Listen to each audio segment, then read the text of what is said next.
அப்பா எங்க இருக்கு? என்ன பண்ணிட்டு இருக்க? சாப்பாடா? ஆனா நான் வேற சாப்பாடு வாங்கிட்டேன்னுடா. சாப்பாடு செஞ்சிருக்க மாட்டேன்ட்டு வாங்கிட்டு வந்துட்டேன். இந்தா என்னென்ன சாப்பாடு இது ஆல்ரெடி இதுவும் சாப்பாடு வச்சிருச்சு. சாதம் அடிச்சேன். அப்புறம் பாசி பருப்பு குழம்பு சூப்பரா இருக்கும். பாசி வாங்கிட்டு நம்ம இதில் பாசிப்பயிர் குழம்பு சாப்பாடு ரசம் வச்சாச்சு. சரி, இந்த சாப்பாடு எப்படின்னு பார்க்கலாம். இது என்னன்னு பார்க்கலாமா? நிறைய இருக்கு. சாப்பாடு நிறைய இருக்குப்பா.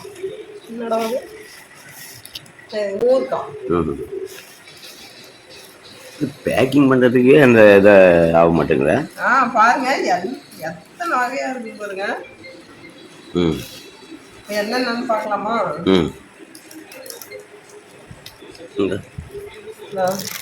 இது மோர் குழம்பு சூப்பராக இருக்கும். ஓகே, இது வந்து மோர் குழம்பு. அடுத்து இது வந்து பொரியல், பீன்ஸ் பொரியல். ஓகே. இது பருப்பு குழம்பு. ஓகே. இது வந்து ரசம். ஓகே, ரசம். இது மோர். பாயாசம். ஓகே. இது வந்து சுரக்காய் கூட்டு.